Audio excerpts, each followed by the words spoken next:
Hi, the last supper அப்படின்ற ஓவியத்தை பற்றி தான் பார்க்க போகிறோம். இது ஒரு ஓவியம் இல்லை, இது ஒரு புரியாத புதிர், இது ஒரு மர்மம் அப்படின்ற மாதிரிலாம் சொல்லிட்டு இருக்காங்க.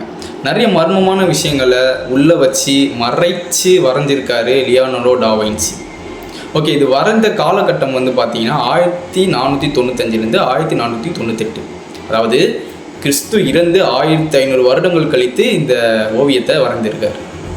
இந்த ஓவியத்தின் பொருள் என்னென்னா, ஜீசஸ் அவரோட 12 சீடர்களுடன் இறுதியாக சாப்பிட்ட இரவு விருந்து அப்படின்ற மாதிரி சொல்கிறாங்க. அதில் ஜீசஸ் சொல்கிறது என்னென்னா, உங்களில் ஒருவன் என்னை துரோகம் செய்கிறான்.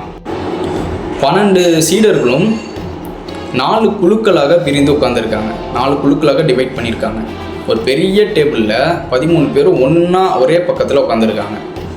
இதில் ஒவ்வொருத்தருக்கும் ஒவ்வொரு உணர்ச்சியுடன் உட்காந்துருக்காங்க. அச்சம், கோபம், குழப்பம், விசாரணை அப்படின்ற ஒவ்வொரு உணர்ச்சியுடன் இந்த 12 பேரும் உட்காந்துருக்காங்க. இந்த ஓவியத்தின் முக்கியமான அம்சங்கள் என்னென்னா, ஜீசஸ் மையத்தில் இருக்கார், நடுவில் உட்காந்துட்டு இருக்காரு. அவருடைய 2 கைகளும் இந்த மேசைக்கு வெளியே, டேபிளுக்கு வெளியே இருக்குது. ஒரு கையில் ரொட்டி இருக்குது, இன்னொரு கையில் திராட்சை ரசம் இருக்குது. இது என்ன சொல்கிறாங்கன்னா, கிறிஸ்தவர்களின் ஹோலி கம்யூனியன் மரபுக்கான ஒரு அடையாளம் அப்படின்ற மாதிரி சொல்கிறாங்க. அடுத்து யூதாஸ் இஸ்காரியோத், இவர் தான் இயேசுவுக்கு துரோகம் செய்த ஒரு சீடன் அப்படின்ற மாதிரி சொல்கிறாங்க. இவர் எல்லாருக்கும் பின்னாடி நிற்கிறாரு, கையில் ஒரு நாணய பை வச்சுருக்காரு.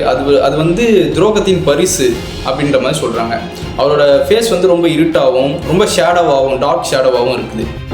அடுத்ததான் இந்த ஓவியத்தில் பார்த்தோன்னா, ஜீசஸ்க்கு ரைட் ஹேண்ட் சைடு, அதாவது நம்ம பார்க்குறோன்னா நமக்கு லெஃப்ட் ஹேண்ட் சைடில் ஒரு மென்மையான முகம், நீல கூந்தலுடைய ஒரு பெண் மாதிரியான ஒரு தோட்டத்தில் ஒருத்தவங்க இருக்காங்க. அவங்க மேரி மேக்டலைன், அவங்க நேம் மேரி மேக்டலைன் அப்படின்ற மாதிரி டா வின்சி கோட் புத்தகத்தில் சொல்லியிருக்காங்க அப்படின்றது ஒரு தியரி இருக்குது. அவங்க யாருன்னா, அந்த புத்தகத்தில் என்ன சொல்லியிருக்காங்கன்னா, அவங்க தான் ஜீசஸோட மனைவி, திருமணமாகிய மனைவி அப்படின்ற மாதிரி சொல்லியிருக்காங்க. இன்னொரு விஷயமும் சொல்கிறாங்க. என்னென்னா, அந்த லேடிக்கும் ஜீசஸ்க்கும் இருக்கிற அந்த கேப்பில் ஒரு எம் மாதிரியான ஒரு வடிவம் ஒன்று தெரியும், எம் ஷேப் மாதிரி ஒன்று தெரியுது. அதை வச்சுமே ஒரு சில பேர் அப்படி தான் சொல்கிறாங்க, மேரி மேக்டலைன் தான் அப்படின்ற மாதிரி. இது எல்லாமே ஒரு தியரி தான். இது எந்தளவுக்கு உண்மைங்கிறது தெரில. இது எல்லாமே ஒரு தியரியாக தான் சொல்லியிருக்காங்க. இதுக்கான ஆதாரம், ப்ரூஃப் அப்படின்லாம் எதுவுமே இன்னும் சொல்லலை.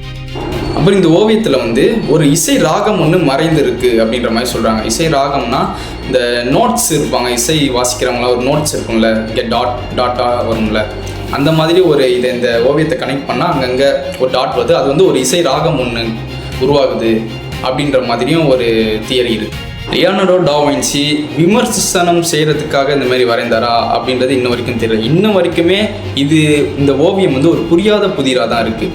ஏதோ ஒரு விஷயத்தை மறைச்சி தான் இவர் வரைஞ்சிருக்காருன்ற மாதிரி தான் பேசிக்கிட்டு இருக்காங்க.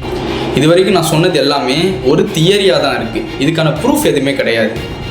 டா வின்சி கோட் அப்படின்ற புத்தகத்தில் இதை பற்றி சொல்லியிருக்காங்க. இது எல்லாமே ஒரு தியரி தான், ப்ரூஃப்ன்றது எதுவுமே இல்லை. ஸோ இந்த ஓவியத்தை பற்றி நீங்கள் என்ன நினைக்கிறீங்க அப்படின்றத கமெண்ட்டில் சொல்லுங்கள். இந்த வீடியோ உங்களுக்கு யூஸ்ஃபுல்லாக இருந்ததுன்னா, பிடிச்சிருந்ததுன்னா மறக்காமல் என்னோடய சேனலை சப்ஸ்கிரைப் பண்ணுங்கள், லைக் பண்ணுங்கள், ஷேர் பண்ணுங்கள். என்னோடய இன்ஸ்டாகிராம் பேஜை ஃபாலோ பண்ணிக்கோங்க. பை.